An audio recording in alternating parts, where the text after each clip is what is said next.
Me? How are you? And attend District 5, and so the floor is yours. Thank you. Good evening, everyone. It is a pleasure to be here. I have never been to a MCB9 meeting. Welcome. It's long too. So thank you. Thank you for allowing me to be part of this meeting today. And I'm bringing greetings from our superintendent, Dr. Davenport, Sean L. Davenport, and our deputy superintendent, Dr. DeCosta. So greetings. And my name is Mary Bell, as you heard, and I am the Director of Attendance and also Community Engagement. So I'm trying to get District 5 and CB9, CB10, and CB11 as a cohesive unit. And I am going to be that very strong link, not a weak link, but a very strong link that maybe is needed for us to be able to do a lot of great things, events together. So just, I'm going to be very quick because I know that you have a full agenda. But there are many things happening at the Harlem Community School District 5.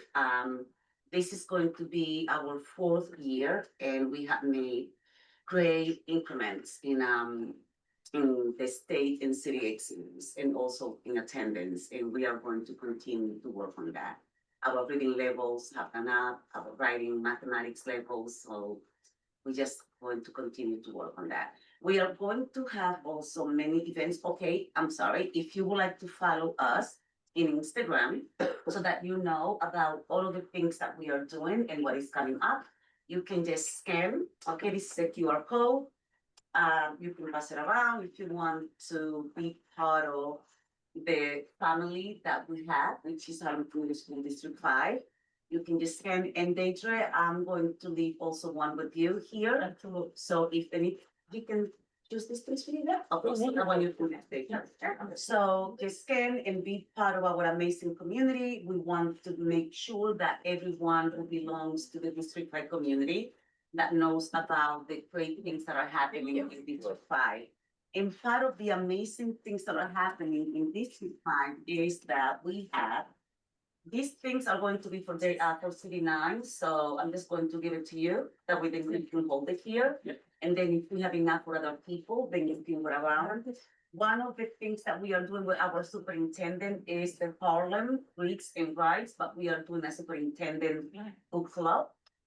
Okay, so there are great things happening with the book club. That means that we are getting our schools and the children in the schools involved in reading.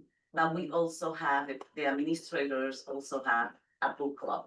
So this is part of, just so that you know, that sometimes if you have any authors who want to recommend books, that we have a superintendent book club. We also have something that you may be able to register for, anyone in the community. And this is going to be the Intergenerational Family Art and Storytelling Night. This is going to be amazing. Each of you can take one, but let me know for you. Okay, so each of you can take one and see what it's all about and the amazing things that we are going to do. Something else that I am going to share with you is that one of our schools is going to also launch an Arabic language immersion program. Oh, wow. And that is going to be also very amazing. I may have maybe the principal and the students of the school, maybe they represent to CB9 on a Zoom. But I brought just a few of this about what this is going to be. And this is Eagle Academy, which is only for boys. But we are trying to enlist more scholars, males, to come to our schools. And this is one of the programs that we are trying to include as a graduate requisite. So there is the Eagle Academy for Young Men of Harlem. So the person from the library, maybe you want to have one of these as well. And Deidre, I'm going to leave this for you right here. Okay, great, thank you. All of them. And let me see, we are also going to have, and this also, people have to register, have time to attend. And this is for the Black Study curriculum. I don't know if you know that District 5 was one of the first districts that adopted the Black Study curriculum. And it has been an amazing success. And we are going to have a showcase. We are going to have an amazing event I think it's here, I cannot remember what it is, and I can see so far. But to register, you may have to register here. Again, it's going to be an amazing event, and when you join our Instagram, you are going to see some of the things that we are doing, like I said, but also you can register for this event. It's going to be fun. And I think that one is going to be, Columbia University Oh, okay. on 120th. So make sure that you get one of these, okay, so that Vector has and that you can have in the system. So another program that we are also asking our community members to attend is the Student Ruler Showcase. This is going to be limited because it's going to be at the district office. The district office is located at PS 36 on 123rd in Amsterdam, which is very close to the library where you are. So this is for the Student Ruler Showcase. This is about the mood leader, it's about emotions. And our school are involved in this, in the mood leader in ruler, which is about knowing your feelings, discussing your feelings, and instead of holding it all in, sometimes you have to talk about it, right? So we are very much involved, and we are going to have a student showcase, and we want to make sure that we have enough people attending so that our students can showcase a lot of the work that they have been doing. Like you have seen at District 5 with under the guidance of Dr. Davenport and Dr. DeFoster, our superintendent and deputy superintendent. We are doing great things that maybe the community does not know about. And we really want to ensure that our community, our partners here, some of you, to also know what it is that we are doing. So if you have any questions and if there is time, I'll be to answer. So far, I just to announce these programs and to let you know that I am going to be supporting MCB9 the way that Data and MCB9 has been supporting us. So thank you. So thank you, Dr. Ferrara. I mean, these are all wonderful programs. I'm excited about even the Arabic immersion program for Legal Academy, as well as intergenerational programs that are happening. Does anyone have any questions for Dr. Ferrara? Just from a library's perspective, are these programs paid or free?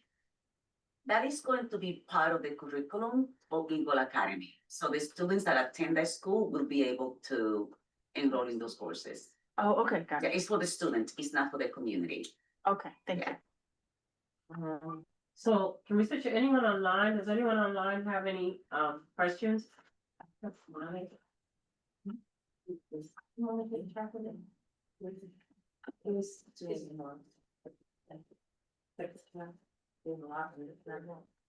Wow.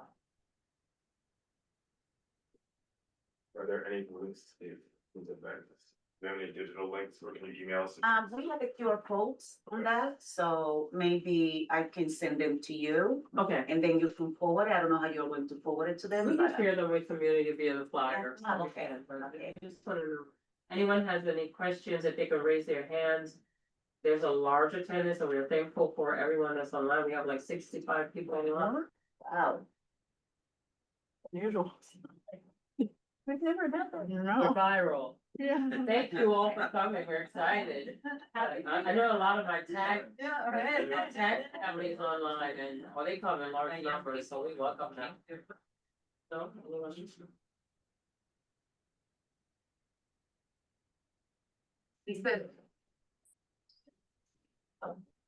Okay, so, do you see, Angela Williams? Our next on our agenda, Angela Williams from Home Commonwealth. Is Angela Williams online? She's not here. I don't know if she said that. I'm sorry. Yes, I am. I was just taking myself off from mute. Oh, okay, great. Gonna give her co-hosting access.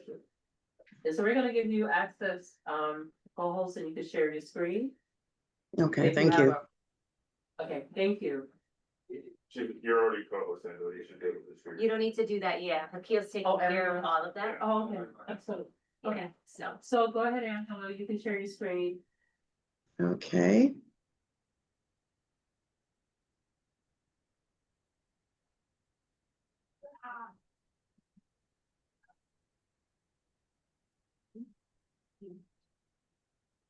So just a gentle reminder, a little bit of housekeeping. We have a large agenda. So we're asking between 4 to 7 minutes, which will include Q&A. I'm sorry, but we want to get through. And we're excited to hear your presentation. Take it away. Okay. Just want to make sure everyone can hear me. Yes. All right, good deal. Listen, good evening, everyone. My name is Angela Williams. I'm the Chief of Staff at Harlem Commonwealth Council. Thank you so much for including HCC in the evening's Youth Education and Libraries Committee presentations and giving us the opportunity to share our work with the committee. Since about 1967, Harlem Commonwealth Council has served as a cornerstone of economic and educational advancement in West Harlem. For nearly 6 decades, our work has been guided by a simple but powerful principle, and that's to close the generational wealth gap by expanding equitable access to opportunity through education, innovation, and entrepreneurship. We realize it's not a one-size-fits-all model. It's definitely not a one-size-fits-all approach, but we're really trying to spark that curiosity from middle school to high school, to really shaping college and career readiness, and to unlocking opportunities in young adulthood, really tapping into our opportunity youth, and helping to kind of reskill and upskill our professionals and our adults. We're really about meeting people where they are and growing with them, because we really understand that when individuals thrive, then our community also rises. So, you know, we really thought very hard about how to meet the ever-evolving needs of our community. So we took our education department and we developed the Learning Collective. It really is an attempt to create shared pathways that connect education and career exposure and skill development across generations. And through coordinated programming and data-informed strategies and cross-sector partnerships, we really hope to strengthen academic engagement and workforce readiness and promote that level of economic mobility, ensuring that our young people and adults gain the skills, confidence, and support needed to thrive in today's community. And so our after-school program is designed to provide a very safe and engaging and enriching environment. Our middle school students learn to grow and thrive beyond the classroom. And we really factor some really key components in there, like STEAM activities and academic support and mentorship, really with the notion of building and boosting student confidence, curiosity, their critical skills, and ensuring their overarching support and future readiness. Our high school program really equips students with the skills, confidence, and exposure needed to succeed in college, career, and life. One of our key programs that we're really honing in on is our post-secondary program. And we're really trying to really encourage and engage our opportunity youth in the Community District 9. We understand that the pathway to adulthood is not always traditional, but it's filled with promise.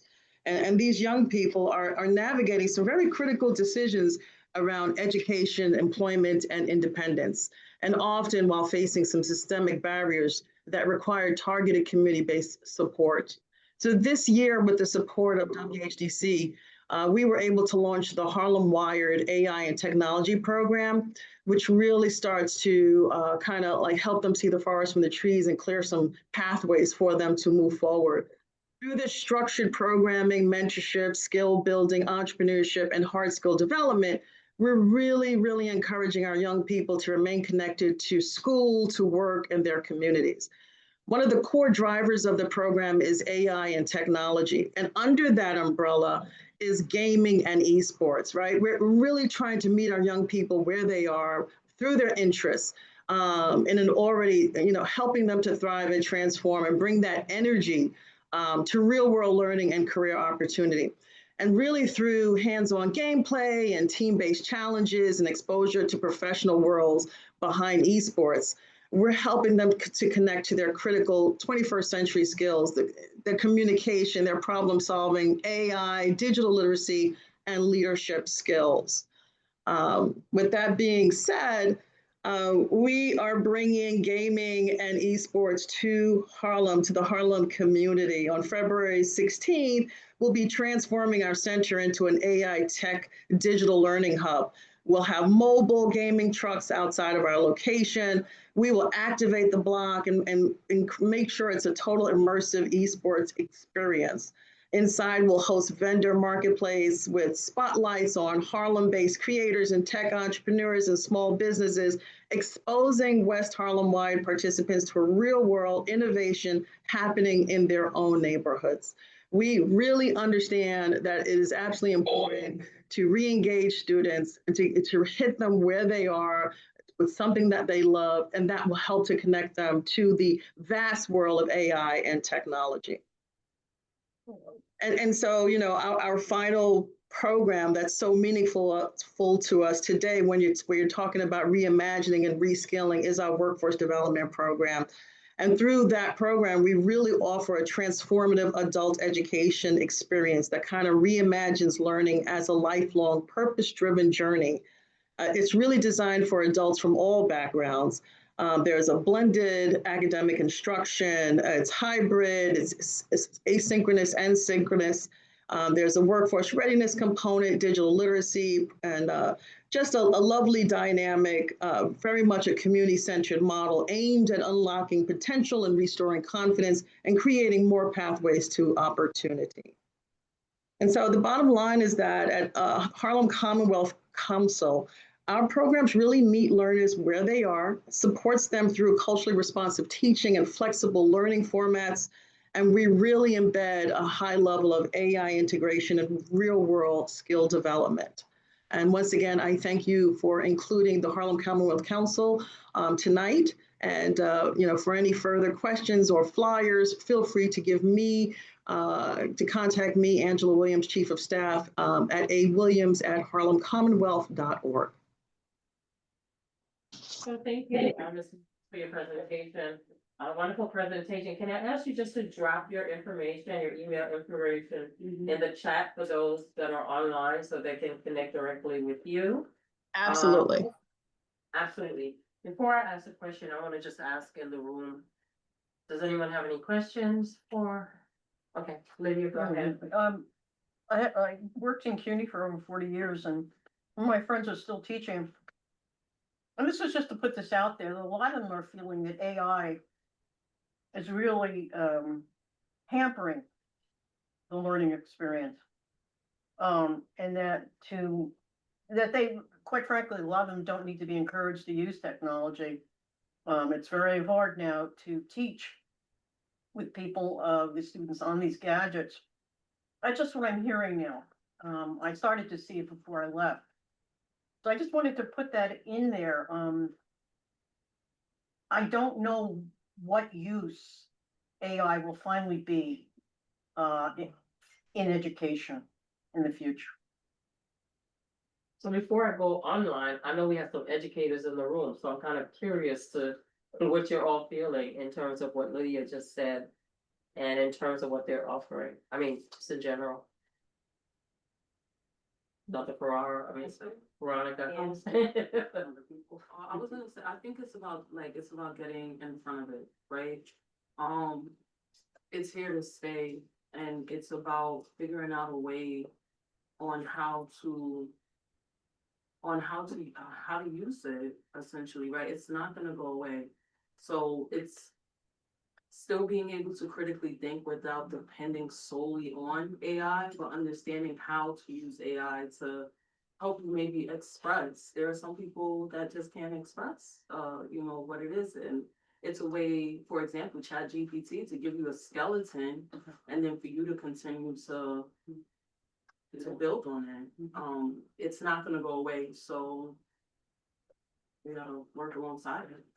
If I can say from library's perspective.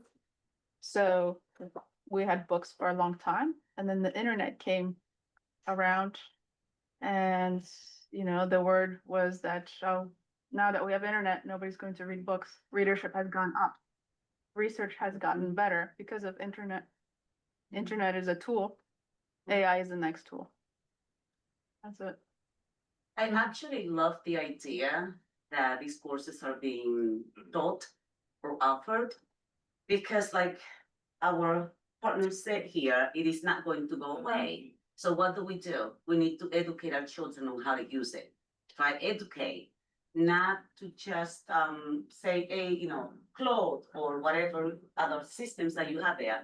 I personally use Claude. It's one of those editing because I learn a lot. I need an editor.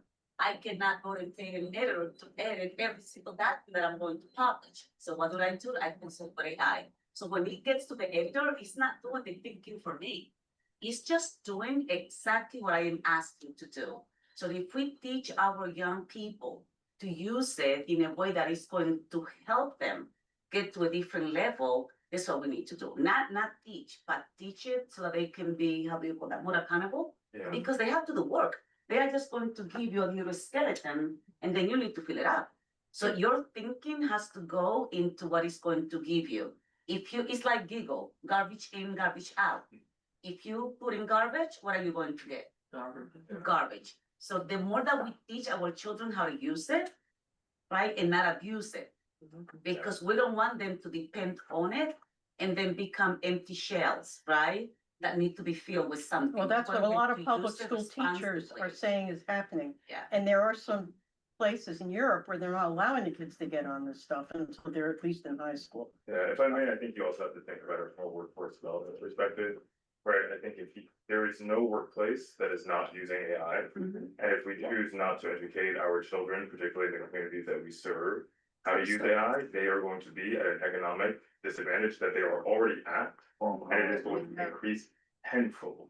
And so it is better that we, in our communities, think about how do we train educators, how do we train institutions, how do we train families, how do we train students on how to use it responsibly and for their goals and for their inputs, because to say that we're just not going to allow them to use it or we don't want them to use it is tantamount to saying we don't want to use it. How do you train them to use AI? How do you train them? How do you train them? So Claude, ChatGPT. Get on and do it, right? No, you don't just get on and do it. That's what they do. No, I feel like, so Claude and ChatGPT, sorry to interrupt, they have products that are specifically designed for education communities, K through 12, where what they do is actually not the same level of thinking or the same level of answer giving that they do I just them. They specifically have functions to help kids with tutoring, help kids where they do not give the answer, but rather they help to prompt or Socratic method, the way that a private tutor might prompt you. And if we think about it, kids who have access to privilege have had tutors writing their papers forever. I went to an elite private school. I was one of the only kids that didn't have somebody writing my paper, right? And so, and I think we have to be very critical about it. And I think it's easy to say like that's the boogeyman. It's harder to think about I'm not how do saying we. that. No, I'm not saying you're saying that, but there are certainly people within the education community who treat it that way. And I run an education nonprofit in technology, so I deal with this conversation every day. It's hard to think about how do we transform and redesign our systems to accommodate for it, while also thinking about what we want the outcome to be. It just And makes us- Deirdre, if I could just answer it also, and that's why it's so important to teach our young people how to use AI ethically so that they don't get in trouble from a plagiaristic perspective. And I think that everything that everyone had to say is very valuable, but I think that everything that everyone had to say ensure that the importance of ensuring that our students had very clear understanding of AI. I think that one of the key things, and I'm coming from a youth mental health perspective, is stigmatizing AI first. Before we can educate, we have to sort of know how AI is and what AI is, because I feel like a lot of times in communities, we think AI is just ChatGPT or ChatGPT, or it's just this or just that. And I feel like once we actually educate ourselves on the different kinds of AI that are actually in the market, then we can differentiate between tools, between what's bad, what's useful in the classroom, what's useful outside the classroom, and then we'll be able to more successfully integrate just in general with our society and our kids. I'll add that with any new tool, it's always about balance. Right. So I think learning how to give students a chance to co-create with these tools Precisely. and how to also not lose their voice. and their ideas and their. I'm just giving you ingenuity in the process. testimony of teachers in public schools and. No, they're you're starting to see it. absolutely correct. You are. No, I'm just saying, they're giving me this feedback. And so teachers are now, because they realize it's not going away, are also saying, how do we find a way to find balance? And use this to elevate the learning, not to sort of take over the young people's process, but to enhance it. And it is an art. It's gonna be a skill that we're gonna all have to really be paying attention And to. to be fair, it can't be on the teacher exclusively, right? I mean, the teachers already have enough to deal with, and so it's like, what is the district doing? What is, like, what are we doing as like a education system broadly to ensure that teachers have the right resources and words, right? To figure out how to do this and everything. But in response to No, the absolutely. concerns. What I'm saying is, yeah, just, and I think part of that concern is teachers often feel unsupported in terms of how to integrate AI or something, or what these conversations look like, and so it's from the systemic level as well. I feel like we have to charge that to the AI companies themselves, But there's a risk with that, because AI companies themselves are gonna use what they're getting for product development, there's a risk with that too, as opposed to like taking it within the lens of an educator running kind of like, how can we use this? Because the AI companies are going to try to sell it to a school district. They're not necessarily, like, there's a fine line to walk. Yeah, I hear you, like, you have to do it in partnership, but it's like, right now, AI companies are the only ones lobbying on AI policy. That's a problem because they're the only voice, so I think it's, how do we also make sure that they're community voice, educator voice in those conversations in a way that isn't just like sell something, but it actually. I mean, it may also inspire the youth who are technology inclined to want to create their own AI system. Right, we know that the youth are constantly on their tablets and there's a lot of coding programs, so you never know who may be the next one to create something new that's more advanced than a Gemini or ChatGPT. So it does get creative juices flowing within our youth. Excellent conversation, and thank you all for your input. Angela, I just wanted to ask you a question in terms of workforce development, and the times, I mean, dates and time, not dates and times, but days of the week that's offered, and how are you getting all of this information out? I know you could please share all the information with the community board, and we'll also support in sending it out to our community partners. But just kind of interested, because I didn't know that, Commonwealth offers so many different programs. Did I receive that? Thank you. I mean, we are the best kept secret. And so being able to have opportunities like this to share what all we do is just very important to us. And absolutely, I'll make sure that you have access to all of the flyers and things of that nature. Listen, the best way to get the word out is through our community partners and through school faculty and things like that. And so, we work hand in hand with our partners to get the word out, but there's so many different ways for us to do that. And so any way that you can point us in the right direction and make sure that we do that would be greatly appreciated. Absolutely, so we'll be in touch, Nick and I will be in touch, and always you will communicate with the community board. So thank you so much for the presentation. Thank you, And- my pleasure. Okay, so we're gonna go to our community partners and presentations, and I may just adjust the agenda for, I'm going to, is Mr. Marion on? David? Yes, I'm here. Can you hear Okay, me? great, so I can hear you, and you can share your presentation and begin. All right, I'm going to just share the screen to show one image. Let's see, do I know how to do this? Yes. Okay. Does everybody see those words? Yes. Great. Just wanted to show you quickly what we're up against. I mean, we've run into this as adults all over the place, but look at these four sets of words. Talent, taper. The A in talent is short, talent. Taper, the A is long, taper. Of course, dough and tough, two different words that are spelled nearly the same. Why isn't it dough and toe, right? Try explaining that to a kindergartner, first grader, second grader, third grader, who struggles with reading to begin with. Cave and have, spelled virtually the same, but it's not cave and have or cave and cave, or cav and have. They're different. Why isn't bomb pronounced Tom? Or tomb, I'm sorry, boom. Why is it bomb and not boom like tomb or vice versa? So this is, there are a lot of reasons, and I'm not going to go into the technicalities. Some of it has to do with the evolution of language. Some of it has to do with the silent E, the magic silent E. Some of it has to do with the syllable break. These are one syllable words, but I just want you to get a sense of what we're up against when we're working with children. Now, let me unshare my screen and just get into my presentation as quickly as I can. Let's see. Oops. Let's see. Stop the share. All right, here we go. And I am audible, right? Yeah, I can't see him though. Am I audible, everyone? Yes. Yeah. Oh, good. All right. So anyway, we've all heard that if children, a child who isn't reading proficiently by 4th grade is 4 times more likely to drop out of high school. I mean, 4 times, that's something that should keep us all up at night.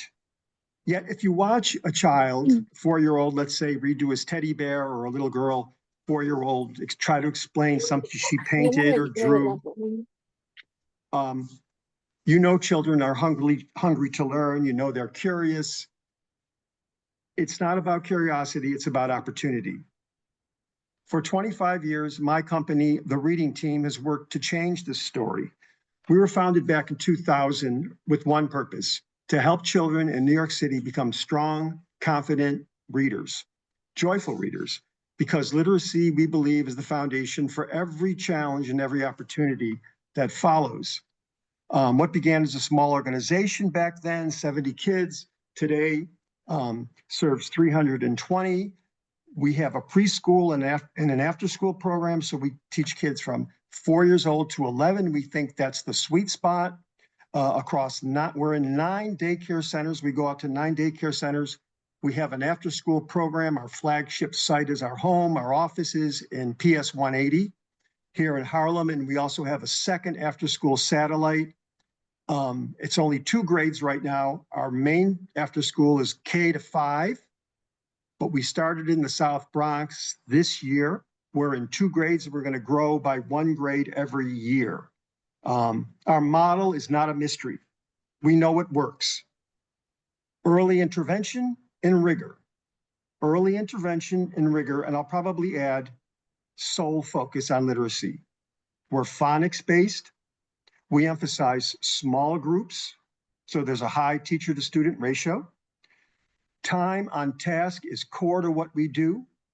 In fact, all the consultants after COVID-19 talked about the best way to get kids get back on track with their learning losses, especially in literacy and math, was a lot of time on task. We've been doing that since the beginning. We have a reading specialist who helps individual children who really, really struggle. They come out of their small groups for a little while, work with her, and then go back in. Our teachers are all professionals. They're graduate students in education. Usually they have master's degrees. They are not volunteers, excuse me. And we like to think that our culture is key. We encourage self-expression. We encourage fun. We challenge kids intellectually. We respect their minds. And we have discipline. So, as I said, time on task is central. In preschool, for example, children receive up to 2 hours a day of literacy instruction 2 days a week. Our after-school program runs 5 days a week for 3 hours a day during the 36-week school year. This translates, just by the way, to 450 hours a year of focused literacy instruction, or 2,700, that's 2,700 hours of reading, writing, listening, and speaking practice from kindergarten to 5th grade. And yes, most of our kids stay the whole time. That's 6 years, which is equivalent to about a 4 years bachelor degree in terms of time. Or I chunked the numbers, reading aloud for 30 minutes every day for 15 years. Not bad. So as I said, we teach in small groups with a high teacher-to-student ratio, so every child receives the attention they need. Our teachers are professionals. We hire and train them to implement our specific model. We do use volunteers. but mostly as instructional assistants or for administrative tasks. And that's important because we have a fundraising department. We have a lot of data that we collect. And we don't think volunteers should be used with students because teaching reading requires training, expertise, and skill, and very important consistency, which volunteers are not always reliable in that area anyway. By the way, we call our teachers literacy coaches. We think it's the right word because we want kids to learn to be independent eventually, obviously, and to feel independent and capable. We give them, by the way, a lot of professional development, a minimum of 20 hours a year. And a lot of that's based in Norton Gillingham, which is phonics pedagogy. I'll get into that in 1 second. But beyond the classroom, we also, our model includes free books that we want kids to take home. We want them to build personal libraries. We want them to touch and feel and smell and kick books around. We partner closely with parents. We have a real collaboration with our families because as you know how important that could be. We want them to support their children's development. Now, on the whole phonics thing, we've been grounded in the science of reading, which prioritizes phonics since the beginning. We always thought it was the non-negotiable building block, and so does now the city of New York, the state of New York, and most of the country. It has come back. It has come back in favor. You know, we believe phonics is the gold standard, especially in the very earliest among kids, because it breaks reading down deliberately into small, manageable parts. It helps kids decode. They learn everything from letters to blending, to working letters together, blending sounds, which ultimately leads to vocabulary and comprehension. It's structured, it's multi-sensory, it's hands-on, it's engaging. It's a lot of fun with a lot of the new programs. We've sent our managing program director through school. It's a rigorous, almost a semester-long school, and she now is doing the training for our 25 teachers. Because the city, the school, the state, and the country has gone back to phonics from whole language, you know, we feel that the kids are getting the best shot at learning to read at grade level. And most importantly, they're developing this self-generating tool for building literacy skills, not just in the grade they're in, but as they go through. When they run across words they're unfamiliar with, they have now a methodology to decode those words and to quickly get to reading fluently that way, not having the words them stumble across sounds and letters and word combinations and those words that I showed at the beginning of this presentation. You know, just briefly, the whole language method focused on meaning, using pictures and words as whole pieces of language, rather than that early sounding out, that early decoding. And that's fine at a certain level, and there's some mixture of that going on, and that's okay. But this whole idea of having kids go off on their own eventually as they get into 4th, 5th, and 6th grade and beyond, I liken it to the Chinese analogy. I like phonics to the Chinese analogy. You know, give a person a fish and you feed him or her for a day. Teach them to fish and you feed them for a lifetime. And that's been the principle of the reading team since we were founded. Now, throughout all these instructional models and everything, we treat children with respect. I mentioned that. We encourage them to express their ideas, use their voices, ask questions. We teach them, even at the earliest age, when they're just reading a very short book, even in kindergarten, to find answers to their questions, form hypotheses even that early on, make an argument based on what they see and read and heard, and, you know, predict, like we do in the older grades, all of those more elaborate strategies for reading. We start them early because we want them to take pride in their abilities, and they do. You know, a lot of people ask me, how do these kids in the after-school program have any energy after waking up at 6 in the morning, going to school all day? And I've been with the reading team over a decade, and I can tell you it's because they're intellectually challenged and they're free to express themselves verbally in written form. We even do poetry and some singing, as long as it's language-based. Because, you know, A child who feels heard becomes a child who feels capable, and capable children become confident students. Now, I could share a dozen anecdotes with you, but let me wrap up by just giving you an impact statement. And I hope I've kept my remarks short. The proof is in our data. Children new to our program typically gain up to 50, that's 50 percentiles in reading ability in their first year. Now, that's equivalent to gaining 2 grade levels in reading ability. Stunning, right? Now, we know preschoolers, kindergarten, first grade, they do make leaps, but we see leaps that endure, and they endure in this way. When we get to 3rd grade, 3rd, 4th, and 5th being our final grade, most of our children, some parents opt out, as you can imagine, but most of our children, we encourage them to take the New York State ELA. And I wanted to show you a quick chart real quick. I'm going to share my screen one more time, if I may. Hold on. Let me do this. Here it is. Whoops, I got to get back to this one. Where is the share screen? Come on, here it is. Okay. Okay. I want you to see the New York State ELA scores. Our kids consistently outperform. Are you seeing it, by the way? I'm seeing it. Can you see the bar charts? We can. I don't want to, can you quickly just? I could just try to make it a little bigger. Okay, we're gonna make it. We can see it. Good. Well, you can see that the reading team in red is outperforming Harlem. We're at 80 and above most of the years. It's outperforming Harlem, which is around 35, 38, 39. It varies. Even the city, which is just creeping over 50%.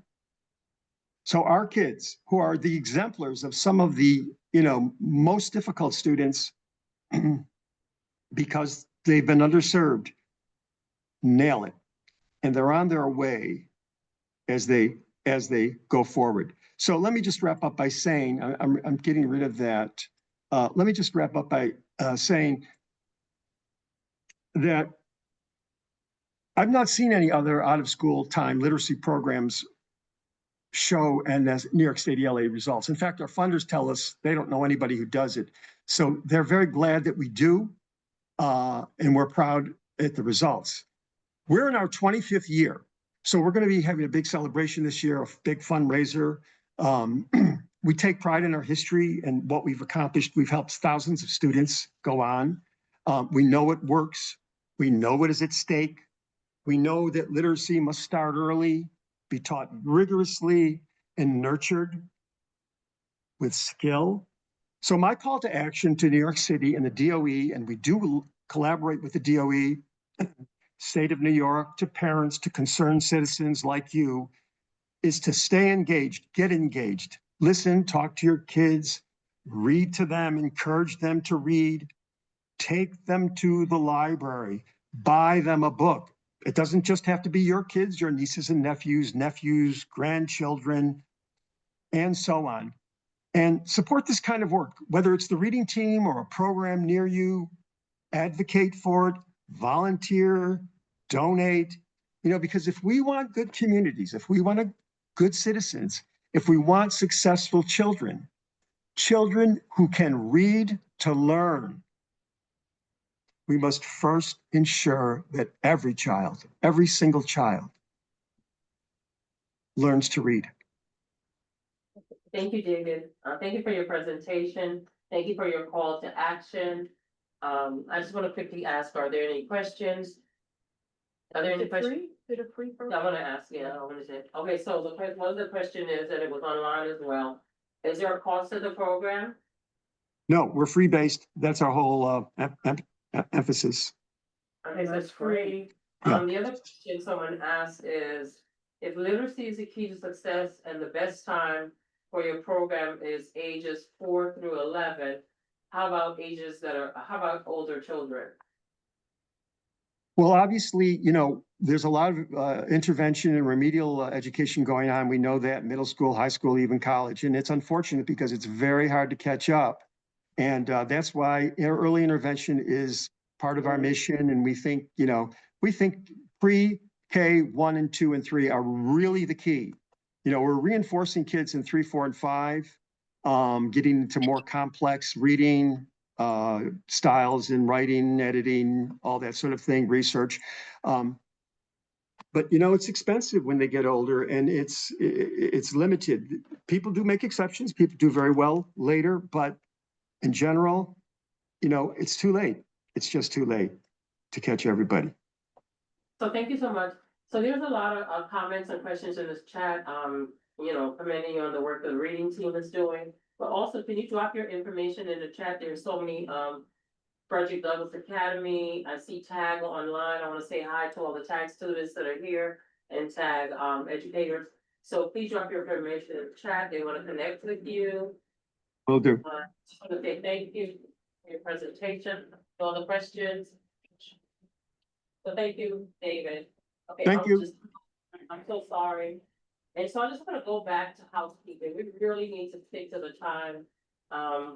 We have a long program and we really need to stick to 4 to 7 minutes. I'm gonna, Jay, I wanna just ask your permission. Yeah, I think we can only do 5. I'm counting down the presentations. I think we have to cap at 25 minutes now. Oh, 5 minutes. Okay, so, right, so thank you. My colleague just made me aware that of our time, we can only have 5 minutes, and that's gonna be included if you have questions. So if you have presentations, if they're not long presentations, you could speak them, that may be better, so that we can get to the agenda. I really appreciate it. Thank you. I'm gonna just ask Jay if you could just permit me. I wanna have the weekday school present. And she's gonna be really, really quick. So thank you. Thank you so much. Well, thanks this is my first community board meeting, so I'm really excited and honored to be here. And I used to live on 143rd in Riverside. So it's really great to be here. I work at the weekday school. I'm very proud of that. We're at Riverside Church in that big tower over there and 490 Riverside or 91 Claremont Avenue. I am so grateful for the support we've received from this specific community board because the Riverside Church wanted to close us. The council wanted to close us. And you wrote a very strong letter and it helped a lot. It worked. We came together as a community. As of September 29th, we have been voted to stay open with a financial commitment from the Riverside Church for 5 years for $1.2 million. Wow. My goal is to be financially independent and viable with that money, the 1.2 going to families of the food pantry for the community. We are welcoming families right now. We had 2 children join us just recently with 3 more to join us in the next 2 weeks. We do offer aid. You have to apply for financial aid for tuition assistance through a program called FACTS. If you qualify, you will get aid. We will work with you. If you do not qualify, you're, God bless, very lucky. And we will try to have a conversation, but we do look at families who really are in need in the community. Food pantry, families in need, families that are struggling. We have a program called Side by Side, which is a grown-up and meek program. It is for children 12 to 24 months, so 1 to 2 years old. I have flyers. It is $35 a class. However, email me. We will make it work for you. Please do drop in. First class can be free. We can work with you. And that is on Wednesdays at 9:30. Till 10:45 and Thursdays 3 to 4:15. I'm gonna leave some flyers. There's a QR code. Follow us at Weekday on Instagram and Facebook at Weekday NYC. That's WEEKDAY NYC. My dyslexia is command. Reading is fundamental. I'm a big proponent for reading. So I'm just gonna keep that under 5 minutes. Let me know if you have any questions. Come visit us, come see us. We are so proud to be part of this community and we are very grateful. Thank you. Thank you. Any questions for the weekday school Yes. board? No? What made them change their mind? in terms of- Community. Community, can I give that? Right. So, the council wanted to close us, but the congregation voted to keep us open. And there was a vote in January of 2025, whether to keep us open. Then there was supposed to be another vote in May that got moved to June. That vote got pushed to September 29th, which let me tell you, having a vote whether your school's gonna be open in September is not great for admission. So please spread the word that we are open and we are accepting Yeah, students that's and we are a great school. I love it. I started off as a speech therapist there and I love it. And now I'm head of school. I know there's quite a few daycares and pre-Ks that are actually interested in the weekday school, so I'm sending them your way. Please do, yes. Our children 2 to 5 years old. They made the presentation at the community. Yeah, they did. Yeah, that's very Yeah, I know effective. that. Yes, and so we have a lot Sure. of families here and I got the call today that there was a meeting. I was like, okay, I'm coming, so I know, I'm really thrilled to be here. So thank you so All right, much. thank you so much. Thank you. All right, Thank you, everybody. Wonderful to have you. So we're gonna get back to the agenda, and next is hit the books. Jay, are you there? Okay, thank you. You can I'm so have your sorry. presentation. No problem. Okay. All right, can everyone see my screen? Yes. There's a lot of I just specific- lost it. The presentation with us, we'll share it with the community. Okay, I'll also email it. Yes, please, thank you. No problem. So Hit the Books is located at 100 and it's located on St. Nicholas, and we support students from 2nd to 4th grade. I'm sorry, from 2nd to 8th grade. Oh, that's a difference. Yeah, no, that's a big difference. So hold on one second. I'm getting a feedback.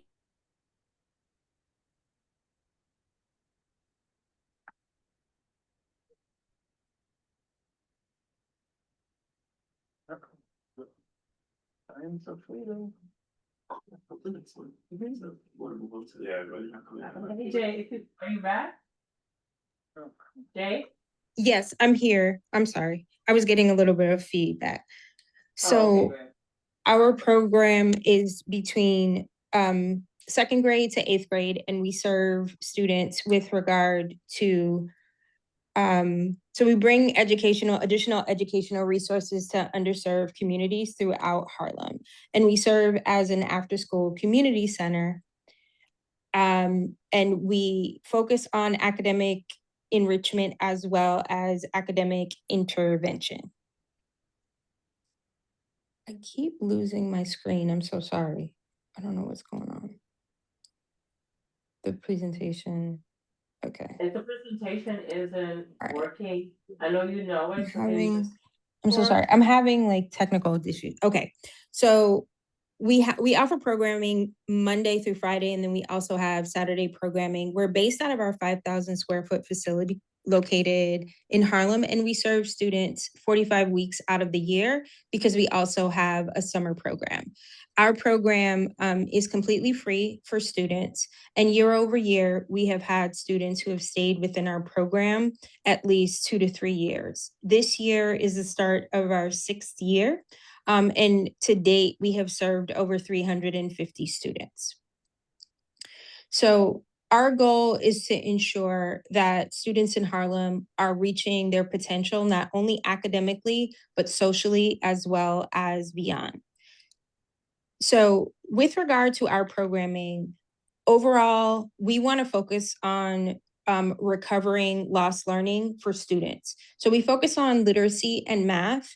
And so we focus on reading comprehension, vocabulary, high frequency words, as well as in our math programming, number operations, geometry, as well as measurement. We focus on individualized learning and small group learning. We have a partnership with Columbia Teachers College where we have master's level students come in and provide our small group learning for our students. And then we also provide individualized learning plans for students with iReady. Year over year with iReady, we have been able to see 80% of our students have grown in literacy and 73% of our students have grown in math. We're a youth-based, a sports-based youth development program. So we also leverage mixed martial arts where we combine social emotional learning as well as physical fitness. And so within martial arts, we focus on Muay Thai, Western boxing and kickboxing, and we also focus on student endurance and strength. One of the things when I first started at Hit the Books, I've been the executive director for 2.5 years, is when it comes to social emotional learning, at Hit the Books, we actually see it in action when a student is on the mat and they are able to translate that into the classroom. So when you talk about perseverance, grit, endurance, discipline, you can see that on the mat, and our students are able to translate that into their academics. So overall, with our daily schedule, we want to make sure that we're providing high quality programming for students, but also a safe space. So we provide homework help, snack, and then students have an opportunity to spend anywhere from 45 to 60 minutes, either in their martial arts and or their tutoring and their academic. So, and we also provide dinner for students. We provide uniforms, and all of our programming is free of charge for our students. So in terms of academic growth for our 24-25 school year, we had 73% of our students show growth in literacy, and 80% of our students show growth in math. And we are really proud of our numbers because last year we had our best numbers. In literacy, we had students grow from proficiency from 15% proficiency at the beginning of the year to 33% proficiency. And then in math, we had students grow from 7% proficiency to 38% proficiency. And we're also using a tool to measure social emotional learning growth as well. These are just some of our photos in terms of our students. We have partnerships not only throughout Harlem, but we have different corporations who sponsor different events. We recently had an engagement at PAL with the UFC,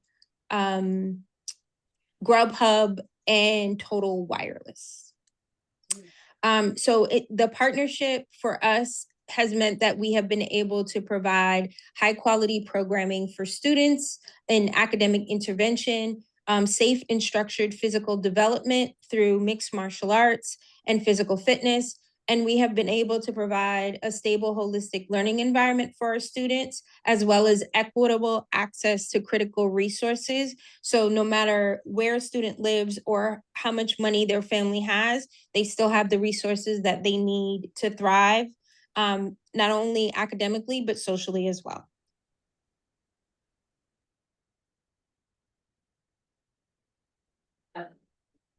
Excellent. So thank you, Jay. Excellent. Thank you for your continued work, community. I mean, your continued work. I do have one question before I ask others. So how are students, how do they join your program? How do they enroll in your program? Oh, you're muted. I like to say that our windows are our marketing.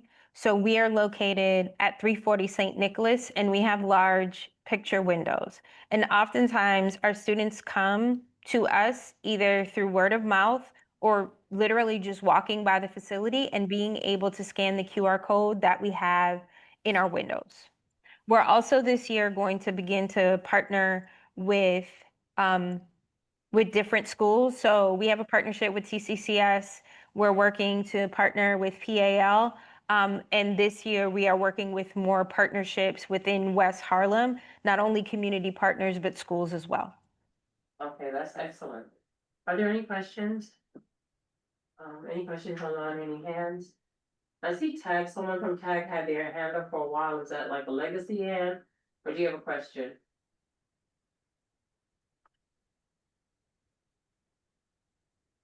No, no questions. Thanks, Jay. Thank you so much. Continued support and keep up the great work. Thank you. Okay, so our next partner will be Coach Hargraves, Riverside Hawks. Actually, I think I'm next from Classical Theater of Harlem. Is that possible? Yep, yep. I'm sorry. Okay, I just because I have another meeting and I just want to Yeah, make you sure. are absolutely fine. I wrote over my agenda, so I apologize. Go ahead. Oh, no, it's all good. Yeah. Hello, everybody. Happy New Year. Thank you all for everybody for being here. Hello. My name is Stacey Scott. I'm representing the Classical Theater of Harlem, and we have the privilege to have a grant through the West Harlem Development Corporation. And just the very, very quick of it, we are in partnership with another theater organization called Broken Box Mime.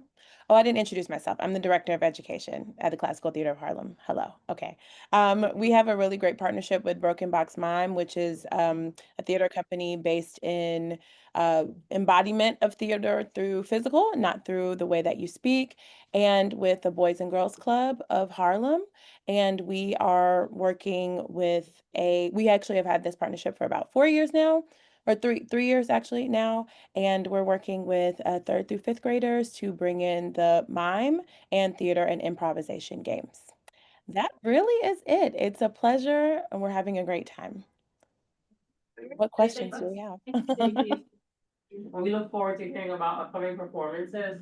So keep us posted. Any questions for anyone? No, anyone online? And I dropped my information in the chat if there is any additional information anybody wants or questions about what we are doing. All right, excellent. Thanks. Okay. Thanks, Thank you all so Stacey. much. Have a great one.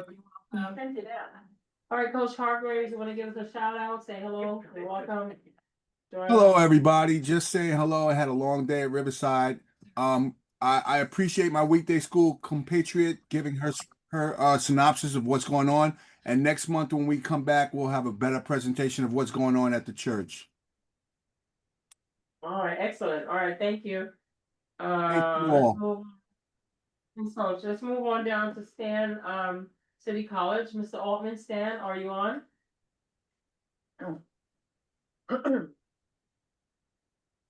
Yeah, I'm on. Let me, The floor is yours. okay. Like 4.5 minutes. Oops, sorry. So, let me, just give me a minute here.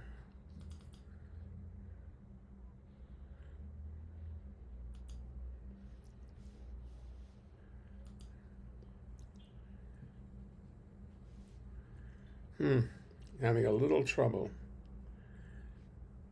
Just start. Here we go. Essentially, what I want to do is a recap of what's happened over the last year. Wonderful.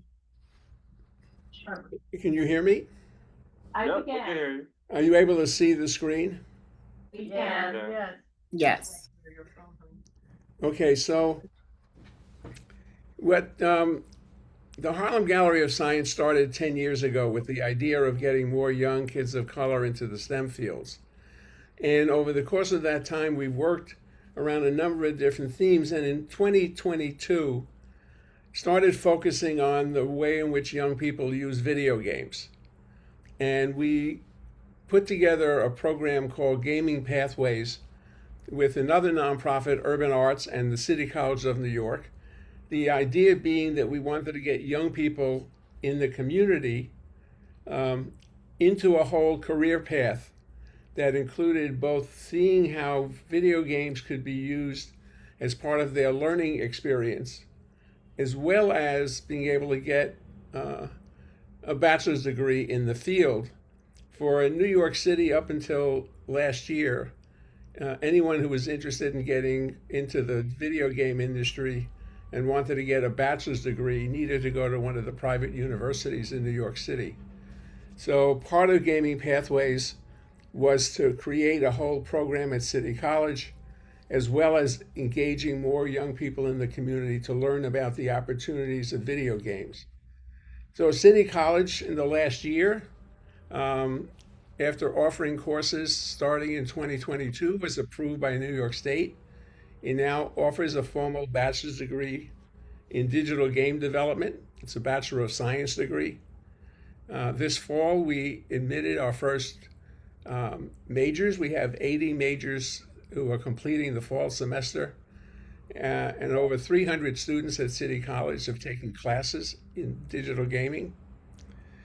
This spring, we're having 100 majors. We'll have our first 7 graduates this spring. And one of the things that has now been made available to some of the high schools that are in the College Now program is you can now take College Now programs so that students who want to get into the gaming field can get free City College credits by taking one of the College Now programs through their school. At the same time, we wanted to make sure that as many people and young people and parents and teachers understood just how important video games were in terms of young people's lives these days. And one of the things we did in 2024 was a video game exhibition called The Great Connector to Harlem School of the Arts that drew over 8 weeks, 3,500 people came to see it. It became so popular, we were asked to show it at other facilities. The actual formal exhibition takes a week to install. So we created a traveling version of the exhibition, which this year we have started taking into schools. And we work out a program with the school so that during the course of the day, they have teachers and classes visit the exhibition. And we've worked in the Eagle Academy this year. We've been in A. Philip Randolph Campus High School. We've been in some of the schools in the South Bronx. And it's free. And we have found it to be an incredible way of engaging young people who see that the games are multifaceted in terms of the ways in which you end up developing skills and seeing about what the opportunities are. The theme of the exhibition is how do young people use video games in their lives. It looks at how they use it to define who they are, the communities that they engage in, and what their future opportunities are. There's a very, and this is free. We don't charge the schools to bring the exhibition in. Let me see, this is short.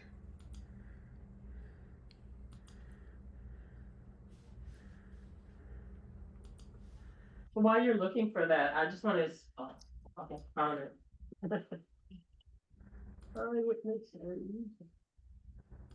You know, I realized that not only is the gaming community here at City College massive, but there's a lot of people that were just like me. We who can't use hear video it. games to be able to socialize with people Can you around hear them. that? You gotta turn up a little bit My name is more. Matthew Lopez. I'm the project manager at the Harlem Gallery of Science, and today we are at the Are Flex you able to Space hear it? at City College of New York. We Not well. take in Not well. a larger scale museum exhibit. We're talking about video games and the connection through the connection to themselves, the connection to their community around them, and then ultimately the connection and the pipelines that exist here in New York City. When we started to move it to different locations to engage more youth, we've really been focused on putting ourselves in schools for accessibility purposes, and also just putting ourselves in areas where people can come and learn about us. Well, Brian and I'm going to stop this. I'll put the link in the. We really wanted to get more young kids of color into the STEM fields. So we created the Harlem Gallery of Science to do exhibitions Okay, still going. that. Here we go. Okay. Great, thank you. Thank you. So anyone who is interested in any of the schools in School District 5 or the school or Community Board 9 are interested in having their program in their school, I'll put a link in the chat as well. You can go to the Harlem Gallery of Science website and you can sign up for a day that you might be interested in, and then one of our staff will contact you to talk about how that might all work out. Excellent, and we will share with you the Community District 6 and Community District 5 information so that you can get in contact with the schools. They can share it with the schools. Thank you for your presentation and congratulations on the graduates that are upcoming. I know when you started the program, and so good to see that it's making great strides. Any questions for anyone in the room? No? All right, thank you, Stan. Thank you. All right, have a great year. Okay, Thank you very much. Next on our agenda, Mr. Trina Boyce, Columbia Community Impact. Hi, everyone. I was going to share some slides, but I sent them over to you. I will just talk through them quickly. to keep the agenda going or keep Alright. the meeting. So I am Katrina Boyce. I am the development officer at Community Impact at Columbia University. We are a quasi department of the university, which means we have space at the university, but we are a separate 501c3. And all of the programs that we offer are run by student volunteers. Community Impact actually this year is we're celebrating our 45th anniversary, which is great. So literally in the mid 80s, 2 students from Columbia walked outside the gates, saw all the need that was there in the community, and decided to open up a food pantry and soup kitchen, which we still run today with Broadway Presbyterian, and that has grown to 20 programs. We have programs in 4 pillars. The pillars are youth achievement. So we work with schools across District 5, District 3, and some in District 6, cultural enrichment, mentoring, academic assistance as well. We have a adult education pillar. The 2 main programs there are ESOL classes and GED classes, which are currently seeing some depressed enrollment because of issues with immigrants and what's happening in the city.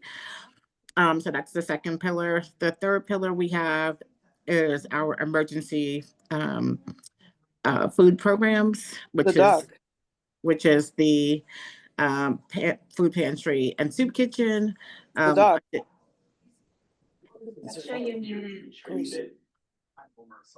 Additionally, we have students who 3 times a week between 125th Street and 96th Street put on red backpacks and hand out toiletries and sandwiches to those who are unhoused. That's the third pillar.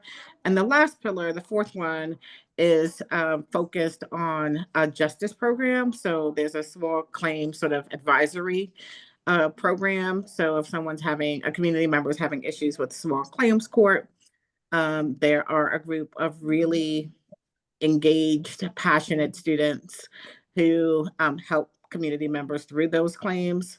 Additionally, there is a new program called the Remedy Project. So those who are just as involved in trying to get some clarity with the justice system, there's another group of passionate students who help those who are incarcerated as well. So those are the 4 pillars that we have. Each year we have about 1,000 students from Barnard and Columbia who volunteer with Community Impact, and thousands of community members are helped. We serve between 30 and 40,000 people each year from the food pantry, and each year there are about 2,000 students from the community who are enrolled in the programs. So we're celebrating our 45th year. The office is actually at 122nd Street and Broadway, and we also have an office on campus as well. But for those community members who may not want to come to campus, they can visit us and find out all about our programs at 122nd Street. So that is Community Impact in 4 minutes or less. And hopefully the community board can share the presentation, which actually has a list of all the programs that we have. Excellent. Thank you, Sabrina. We'll definitely make sure that the information we'll share the presentation with community and the members here, so to make sure that the information goes out. Congratulations on the program's 45th anniversary, and thank you for all the great community work that Community Impact does. I know that in the crisis recently with our food insecurity, that there was such a tremendous need for food in the pantry, and you guys continuously rise to the occasion, continuously helping the community. Lives are wrapped around the blocks and so thank you for that work, and I'm interested in hearing more about the Remedy Project and small playing sports. So we'll reach out to you for that, but, are there any questions from anyone else? It's Marquis, question for you, for the small claims, because I have a couple, folks that live in like just the Morningside area, just from one all the way to 122nd. Do they help with housing at all? Because a lot of people are like concerned of what's happening over there, or is it other small claims matters? It's mostly other, but this club is just about 2 years old, and so it really is a function of what the community needs. So Marquise, I can reach out to you separately and put you in and put you in touch with some of the students. The students are just incredible. And I want to say two other things. Community Impact, we are affiliated with Columbia, but we are not funded by Columbia. So my job is to go out and raise the money to continue the program. So people always think that we're funded by Columbia, and we are not. The second thing is that the students are incredible. So while there's a lot going on in the world at this very moment, the students have continued to be engaged and passionate about helping the community. It is an outlet for them, right? So they have all their schoolwork. They have the stuff that's sort of happening in the world, and being able to at 2 o'clock on a Friday go to PS 125 and help them with an art project is a form of not only service but self-care as well. Excellent. Thank you so much. Please You're drop welcome. your chat so others that want to connect with you can. And we'll reach out to you. We'll continue to support you anywhere needed. And thank you for your great work. You're welcome. Excellent. Very Absolutely. important, yeah. Okay, so we're gonna go rolling on. Jezebel Cardona Peace, are you on? Hey, this is Sarah Taffel. I'm actually going to do the presentation instead, just able to make it. All right. Yeah. Sarah, thank you. Yeah, sure. I'm the Vice President of Programs at Peace Fencing Academy. Thank you so much for having us. I will share my screen, but I'll try to get through it in 4 minutes. Yeah, if you can summarize it, that would be great. Okay. All right. Oops, no. Slideshow. Can you see my screen okay? Yes. Okay, wonderful. Okay, so just a little bit about our program. First, so our organization is a 501c3 community fencing program, and we provide fencing programming for students all across New York City. This presentation, of course, will be focused on West Harlem. I will give you an overview about the different programs that we run, but first, this is our founder, Nzinga Prescott, who is a New York City native, Columbia University alum, Stuye High School alum, world champion Olympic fencer. She is our founder of the program. We began the program in 2020, first as a summer program called Fencing in the Park, which is a free recreational program hosted in Brooklyn in Canarsie. We opened up a fencing academy a couple years later, and we also started school programming. So that's what the presentation will be focused around, as well as our community clinics. So the community needs specifically in West Harlem. So there are a lot of sports opportunities that may exist for the students in the community, but fencing is really hard to access because of location, but also the financial accessibility of it. So what we do is we actually bring the programming to the school and to the students so they're able to access high-level fencing education in their schools at no cost. We provide programming for elementary and middle school, but the programs actually it varies. Mostly middle schoolers for Harlem, but we've also worked with some elementary school students as well. This is just a interesting article of the New York Times documenting how fencing can be a pipeline to Ivy League and top level colleges around the United States and scholarship opportunities as well. So our program in the schools. So we actually partner with several public charter and independent schools and community organizations across New York City, but also in Harlem. We service predominantly Black and brown students and low-income families, and our offering really varies depending on what the school is looking for. In the past, we've done after-school programs, we've done electives. Oh, sorry. We've done electives. And we've also done durations from 4 weeks to up to a complete school year. These are some of the pillars that we try to instill through our education: discipline, strategic thinking, problem solving, fitness, and respect. This is a sample curriculum that we offer to our students. So if we're looking at an 8-week program, the first week would really start with an introductory of what even fencing is, the basic movements, the history. Moving on to week 2, we go into attack and the defenses. We learn the rules of fencing, the tactical problem solving, strategic thinking skills that it requires in the sport. We do a team event at the end, and then also we generally wrap it up with a competition, a scrimmage that can either be done internally in the school or with other school programs, which is always really exciting because then we can get the different school programs together to actually compete and make it a final capstone event with medals and spectators. In a typical session, it would start with a warm-up, conditioning, footwork.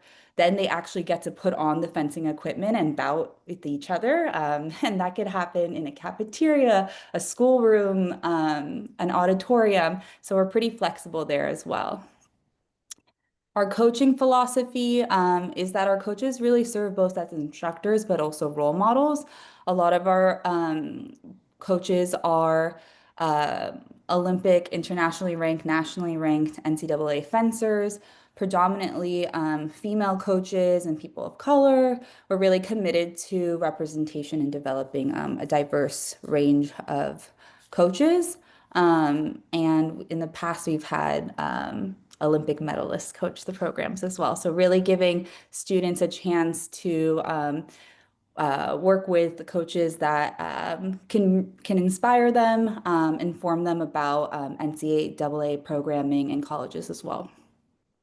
So this year we used the grant for 3 different schools in West Harlem: Eagle Academy, Hamilton Grange, and PS 368.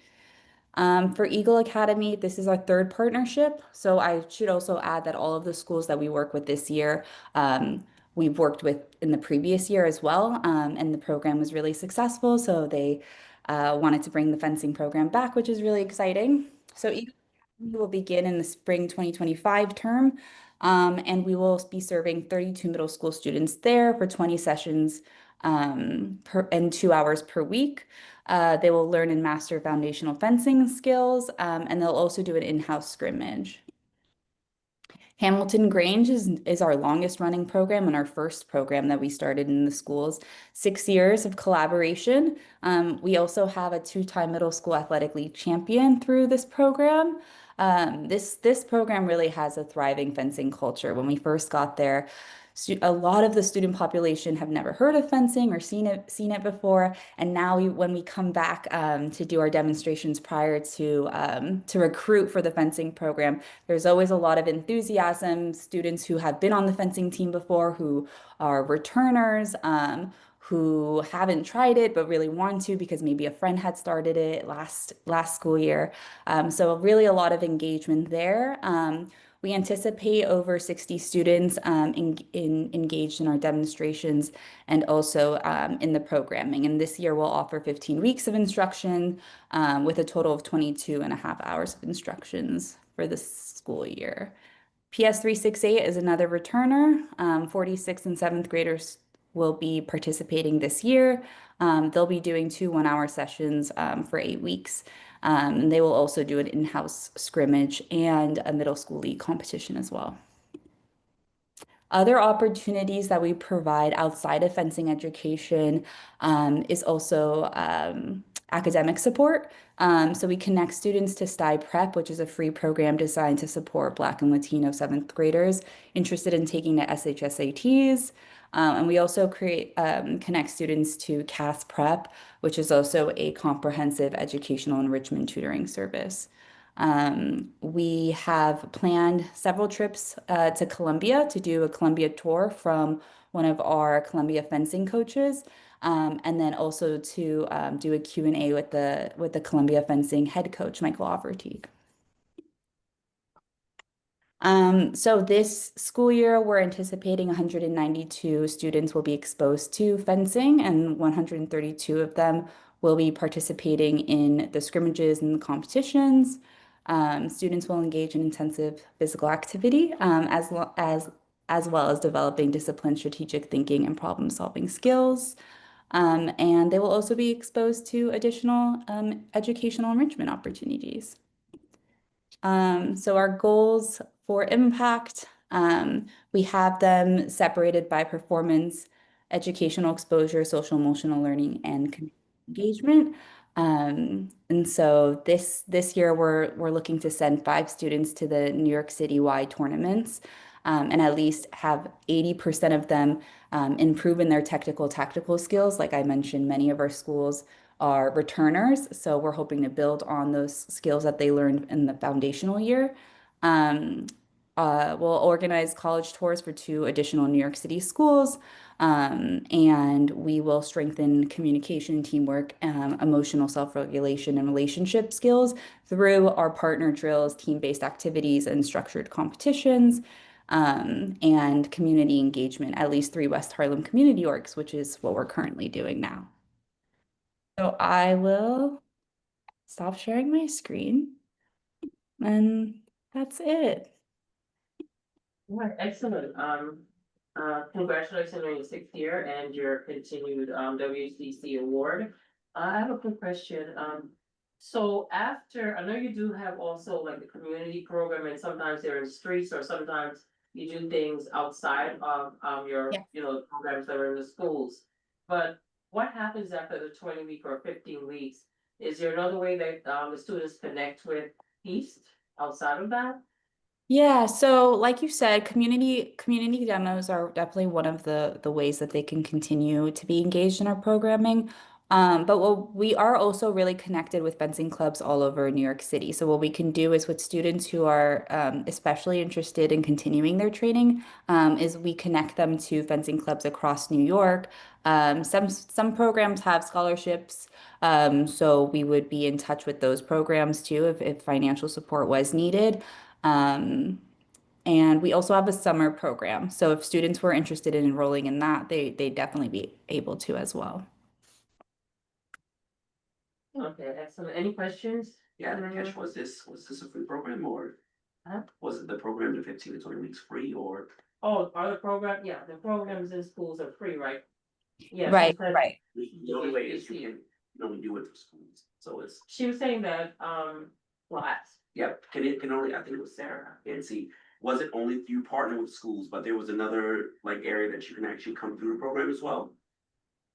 I'm sorry, I think I'm not really hearing so clearly. Could you repeat that one more time? Is your partnerships only through the schools? I know you partnered, the WHDC grant is Mhm. actually within schools, but are there other opportunities for kids to enroll, right, in fencing and peace? Yeah, definitely. So I kind of went through that really quickly in the beginning, but we do have several programs. We actually have our own physical space in Canarsie. So that's based in Brooklyn. It's not in Harlem, but students from all over New York City do attend our competitive training programs there. So that's always an option. We have school programs all over New York City, and then also the community demos. So we'll partner with like Open Streets, as we spoke about earlier. And then the summer programming happens in the park.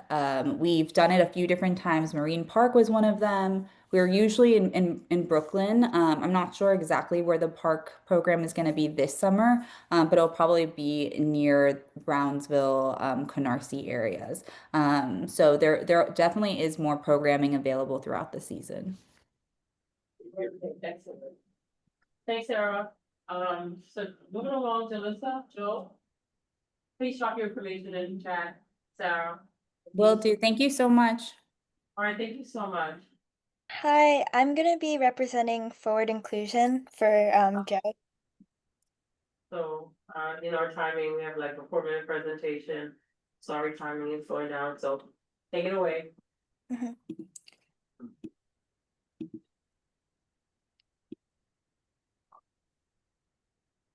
Okay, can everyone see my screen? Yes, we can. Yes.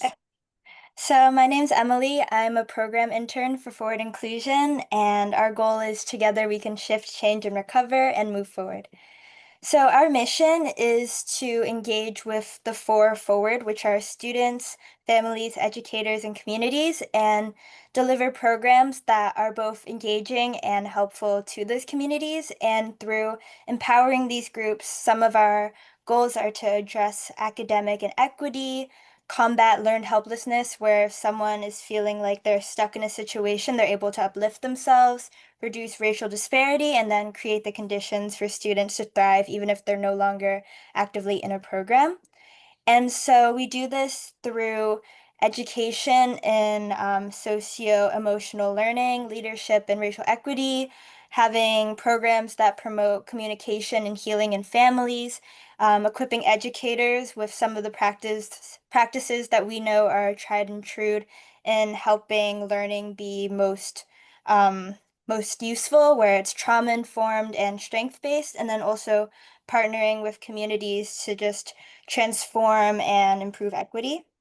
And so some of our pillars are mental health, where we're just helping adolescents with common struggles like absenteeism, substance abuse, isolation, interpersonal conflict, violence prevention, making sure people know how to um, kind of address the hard feelings they're having, negative emotions and triggers, so they can make informed decisions and introspect before doing anything rash. And then also poverty reduction through workshops in financial literacy, mentorship, and skill building. Having people learn how to just manage their basic finances does a lot for families to improve their economic stability. And then in West Harlem, our program is the Young Adult Leaders Program.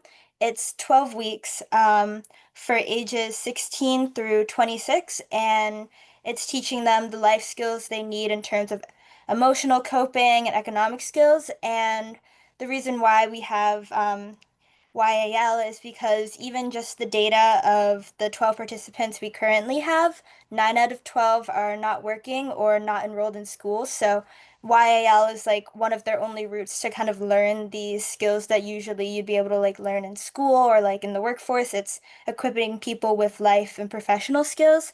And then the age range is from 18 to 26 because that's the regular kind of young adult age range, but then we also include 16 and 17 because of the high dropout rates within West Harlem and trying to support people there. And then, so what the West Harlem program has done so far, we had a successful relaunch on the 10th, and we had 12 participants then, but even in the 3 days since then, we've already had 3 more people join. So we're quickly growing, and we're going to continue our virtual meetings through January. And then our goals right now are to just increase the amount of participants from 12 to around 24 to 30, and then also we want to do this through increasing outreach. So on this slide, I have just a map of where we've already distributed flyers and, gotten word out. And if anyone has any places that they could recommend for us to continue reaching out, that would be really helpful because we're just trying to grow participation. And this is just our website, and then me and Jolisa's information if you want to contact us. Excellent, excellent, Emily, excellent.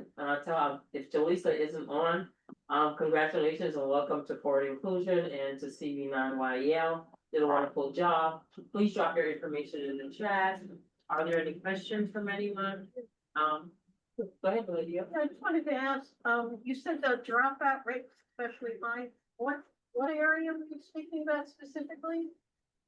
Within the West Harlem area, the dropout rates are a bit higher, so that's why we're including 16 and 17 for people who might not have school to learn the life and professional skills that YAL can provide. That's high school dropouts you're talking about, right? Yes, Yeah. yes. Okay. I think that's excellent and great for our community. We'll continue to spread the word. We'll share the information. I've seen the flyer from CB through CB9. I know we have our general board meeting coming up, and so that'll be circulated. So thank you.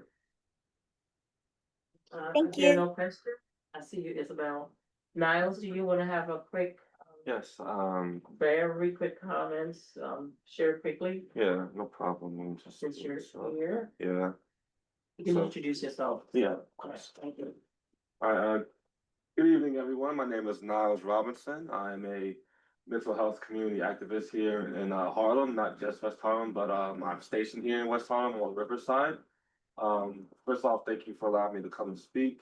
The reason I'm here is that I'm proposing that CB9 put on a youth mental health forum that addresses essentially all the pitfalls and all of the other things that are going on with our youth in our communities, such as we talked about it earlier, AI, you know, transitioning back into normal life from COVID, you know, from 2020 to 2025, we have a lost 5 essential years for development for students of all ages, of all backgrounds as well.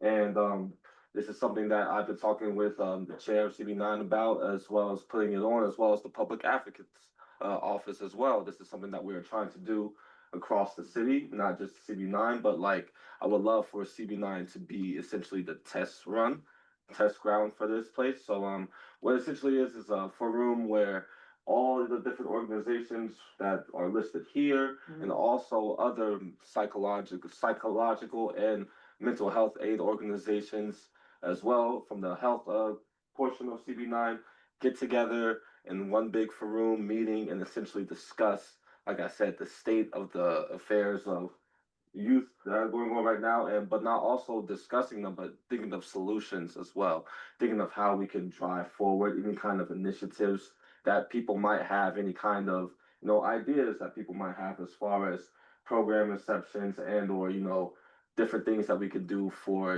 youth in the area and starting here in West Harlem, but eventually branching out throughout the city as well.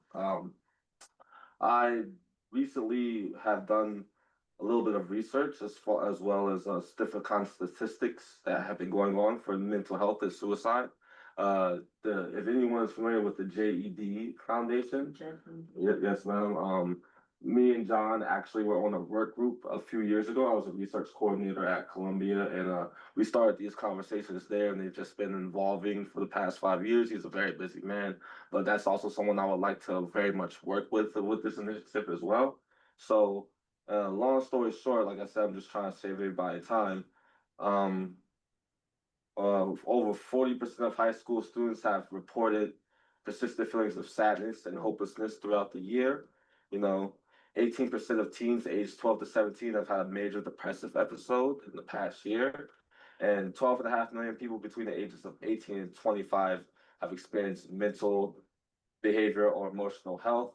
And this basically equates to 33% of young adults and younger children as well. So, long story short, with the introduction of AI, with the introduction of, essentially the government that's going right now and, all the atrocities that are going on throughout our communities, we need help from youth all the way up to young adults. So that would essentially be the case, the initiative of the mental health forum would be to be able to bring everyone together, youth professionals, school professionals, educational professionals, and mental health and psychology professionals to be able to think of solutions as well as getting everyone together in the same room to be able to foster a sense of community and belonging and a sense of saving the youth for the city, specifically West Harlem, but on a larger scheme, the city as a whole.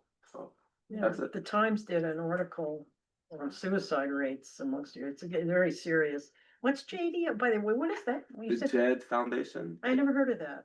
is a, That prevention capacity building. It's an organization. acronym though, right? It's named after. Oh, it's a- the Yeah. founders, Okay, all lost right. someone, but they started on college campuses, but are now in New York City public high schools, and so. yeah, so, there's also another, organization, it's called the Family Institute. It's, if you're familiar with it, it's in West Harlem as well. I've talked with Michael Conley about an initiative that he has going where he's essentially training psychotherapists to be in schools as well. So that's definitely another big part of this room that I want to have as well. So I don't think Michael is on the call. I'm pretty sure he might be in the health arm of CB9. So that's definitely something that we have talked about in the past 2 months as far as putting that section, putting this on for the Faroum and, you know, making sure that that's also an initiative that we want as well to try to push forward. You know, with our new mayor, he seems to Yeah, I was have just a gonna say. very incline towards time I said time towards you know, mental health, towards our children as well. So we feel like this is a great opportunity to be able to push some initiatives that come out of the Youth Mental Health Forum. So that's something we definitely want to do, or it's definitely something I would love to put on and invite everyone to attend and, you know, be Right, able to. let New York be an example to the rest of the country. Exactly. With this mayor. Yeah. It's the most hopeful thing we've had in a few years, right? Yeah. So I want to say, so thank you, Niles. Definitely we want you to come back, but we also wanted to do this in conjunction with, the health committee because they already have a forum. They do a mental health forum with Paul Mega and some other organizations. So I invite you, so we can connect with, the health committee, CB9 health committee. Okay. And together find out how we can come together and, do the forum. They're already doing something and maybe just expand it. So I'll definitely connect you. Okay, And then we thank you. can have another conversation, our committee with health. Are you on that committee, the health? I'm not on the committee with health, but we do it together. We do, there's a youth component Okay. that happens with Tall Mega. And we've been I doing wanted it like the last couple of years. Yeah. I just wanted to commend Niles' sort of forward thinking, because I think things aren't gonna get worse before they get better, and this idea of being proactive. Yeah. And creating a space where our young people are supported with tools and strategies on how to make sense of the world as it's unfolding. You know, and this ties to the conversation that we were having at the top of the meeting as far as destigmatizing AI as well, and seeing how education around AI can be useful and helpful in this fight as well. Because there was I want to say maybe a month ago, Victor actually, Mr. Edwards, he brought this to my attention about a young woman who committed suicide because she was bullied essentially by an AI online. It wasn't even a real person.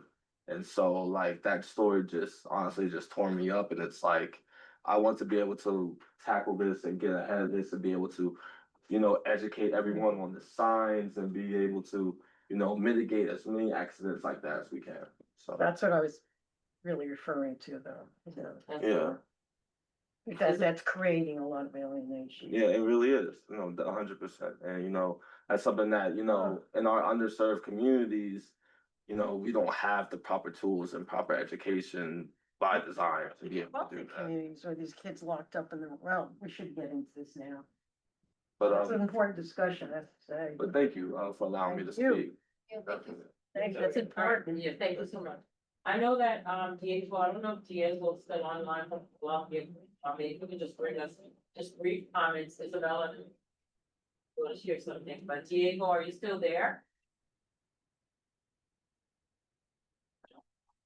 Khalil? I saw you earlier. Khalil is here. I'm here.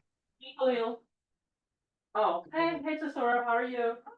Say hi. Good to see you. Khalil, if you're still here, and you want to just give a brief update, and you can come back and present later, that'll be fine. Yes, You yes, patient. definitely. Good evening, everyone. Hi, how are you? I'm good. Happy New Year. Happy New Year to you too. Thank you. My name is Khalil Starks. I am the Director of Development and Partnerships at the Urban Assembly School. Can you speak up a little bit more? I'm sorry. Can't hear hear you. me? It's a Can you little hear me? low. It's a little low. Not sure why. Can you hear me? I'm going to use your preacher voice. I mean, use your teacher voice. Yeah, Use your I may have teacher. to shout a little bit. Can you hear me?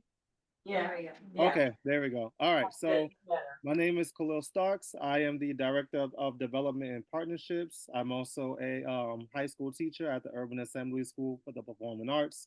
Have a lot going on. So with the grant from West Harlem, we've been trying to push to bring back our instrumental program. Unfortunately, due to budget cuts, we lost it 10 years ago. And for the first time in 10 years, we was able to bring it back this school year. And it has received a round of applause all over the place. Our students literally learned to play instruments in September. Since then, they have grasped the knowledge of how to play drums, how to play horns. They recently performed in Brooklyn at the Turkey Bowl with Brooklyn United. They performed, of course, in the school, and they performed in a winter showcase that we had in December. And so they're actually going to have their own separate showcase in May. And everybody who's seen them perform is like, we want more. So we're excited to have them back. Definitely thankful to West Harlem for helping us to fund the program so that we can get this back up and running. In addition to that, we've also been able to continue to fund our private African dance instructor for our dance program, so that we're in auditions where we are an unauditioned school, so we don't audition our students to come in. So because of that, we don't receive the resources as the audition school. So we do everything we can so that our students can be seen as equals and as equitable to the audition schools. So we have, thanks to West Harlem, we've been able to continue the partnership with um, Bado Diamande, who's a private African dance instructor. And the other thing is preparing for the musical. So we have a musical coming up next month, specifically for Black History Month. We are doing The Wiz. What better place to do The Wiz than in Harlem, right? So the musical is February 13th. I can send the information as soon as I get the flyer from my principal, and then I'll share the love, and hopefully everybody can come out. We are right on 129th Street in Amsterdam. So literally on the other side of the one train. So I will definitely share the invite, and we look forward to seeing as many people there as possible. Wait, I just have a quick question for you, Khalil. Just update on spacing. How's that going? You guys are still just working with the space you have? So is there anything on horizon to? We are working with the space we have right now. We are looking to do as many renovations and accommodations as possible. So one thing I do want to say, we did get approved for a Reserway grant last school year in the amount of $100,000. So this way we are able to convert one of our offices into a recording studio. It would be the only recording studio of a high school in Harlem, which is amazing. So that's coming soon. The next Reserway grant we are writing is actually to renovate our auditorium so that our auditorium space is larger, specifically the stage, so that our students can actually perform in-house instead of having to rent spaces outside of the building, because right now is not equipped for a high school performance. Oh, okay. Oh, great. Well, anything, let us know how we can continue to support you. Wonderful to have you back. Good to see you. Congratulations on the grant and getting instruments back in the school and supporting your dance programs. And we'll see you soon. So just share the information about upcoming performance with us. Okay. Any questions? Okay. All right. Take care. You too. Thank you. Thank you. I'm just gonna ask Diego if Diego is there. If he's not, Isabel, if you want to say hello, or anyone else online that has been here and just want to say hello, you can. Just bring hi, hello.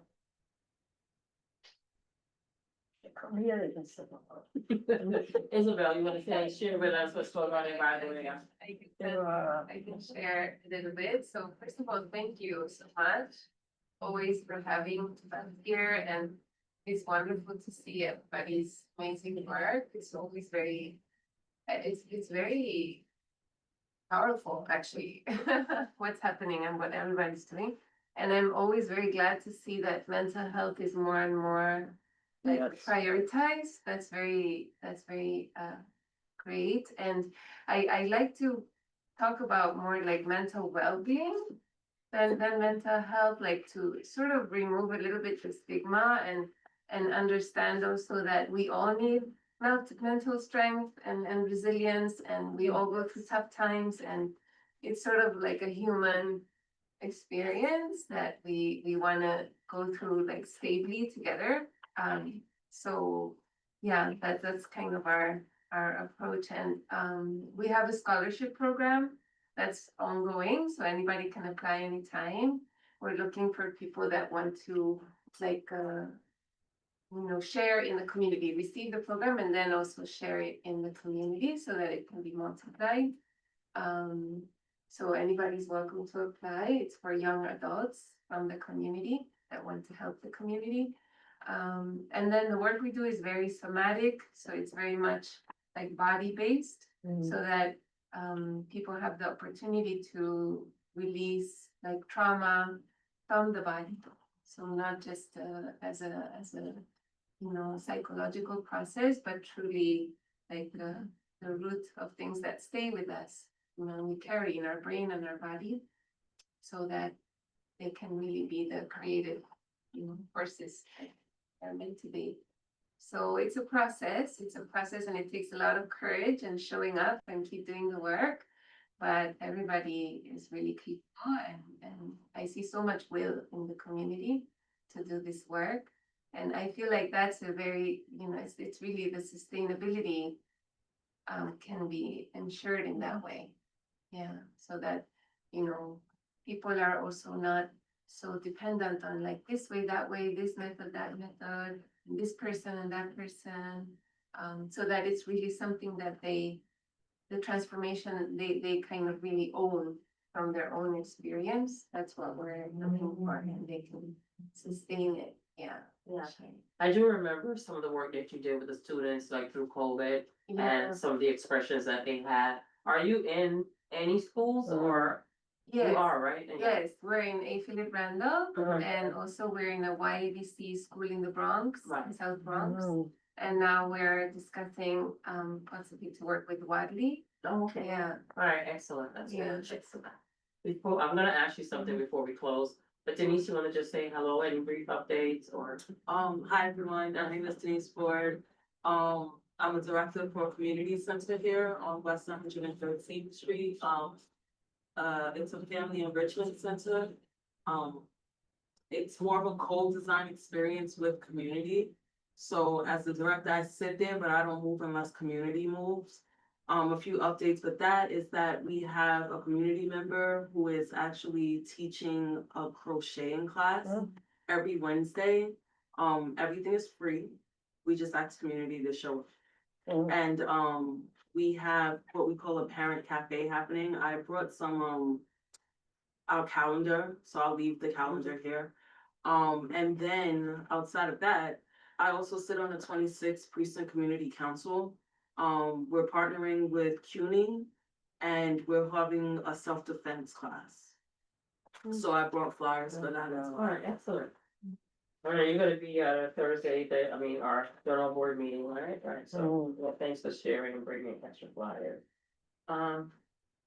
With that, I want to close our community presentation. So I want to thank everyone for their patience, for being online. Thank you for your time. Thank you for your updates. Happy New Year. Continue the great work you're doing in the community. Let us know how we could support you. If there's any information, please drop it in our chat. Thank you. For our community, for committee members. Initially, I have not looked at the district lead statements or comments. I know we're probably gonna go over them on Thursday. Have you taken a look? Have you seen them yet? I know the comments are out. Have you? Not yet, right? Okay, so we're gonna table that and come back with that. We can chat with an email after Thursday's meeting. I just want to grab it, it's coming in 2 minutes. Oh, okay. Is that okay? Because then I'll just. Yeah, absolutely. All right, thank you. Because Absolutely. otherwise it's another 38 minutes. Oh, no, absolutely. I was gonna ask Isabel. I know you always do some breathing exercise or something. Is there anything quick that you can do with her? Yes, we can read You took since she took her jacket off and her scarf off, I was like, get ready to do something with her. So I'm like, yeah, let's do it. Let's receive energy. Please receive energy. So you can just put your maybe your feet flat on the floor and your back a little bit, yeah, straight, and just shake out your hands like this. We've been sitting, actually, let's stand up for a little bit. And just shake it out. Shake it out, shake it out.